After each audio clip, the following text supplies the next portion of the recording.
Grabe, ang dami natin pinamili, tita. Oo nga.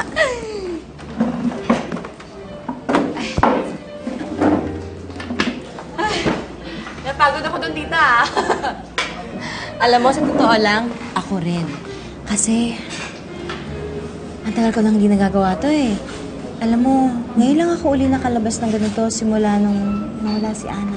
Kaya pala, ang dami natin pinamili, tita eh. Hindi naman, hindi pa tayo tapos. Sandali lang ha, I'm just gonna go to the ladies' room. Okay po. Saan yung phone ko? Grabe. Last time. Nakakapanghinayang.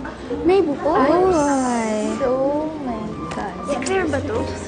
Yeah, it's clear. Dami. Diba? Excuse me. Hi. Well, guys. Look who's here.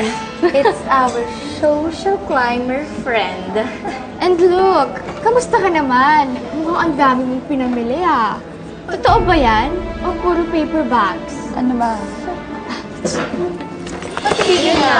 Pangin! Makakasira. Babili sa kayo kita Evelyn na lang. I just wanna see! Diba? Uy, bitawan niyo. Amin na nga yun. Oo. Tanay niyo na ako. Ba? Amin na baka masira. Ano to? Ano ba? Ang cheap. Cheap? Ew! Walang tao. Pangit kasi. Yan ang bagay sa mga kagaya mo. Nawalan ako ng gana. Girl, let's go. Let's go, girl. Bye-bye.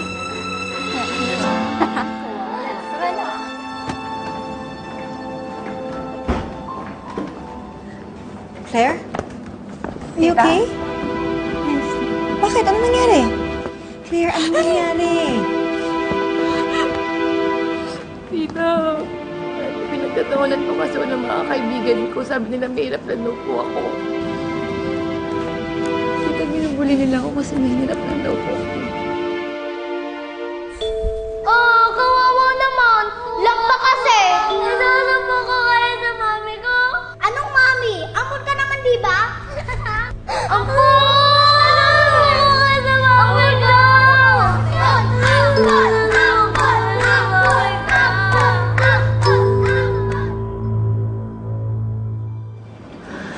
Claire, kahit ano pang sabihin ng kahit na sinong tao sa'yo, lagi mong iisipin, may nagmamahal sa'yo, ha?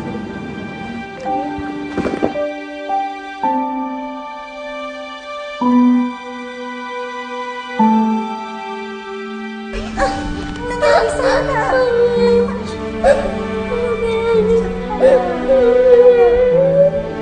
Teka lang ba? Ampun lang daw po kasi ako. Kaya po nila ako inaasal. Anak, tatandaan mo, kahit anong sabihin nila, mahal na mahal ka ng mami, ha? Opo. Tatandaan mo yan, ha?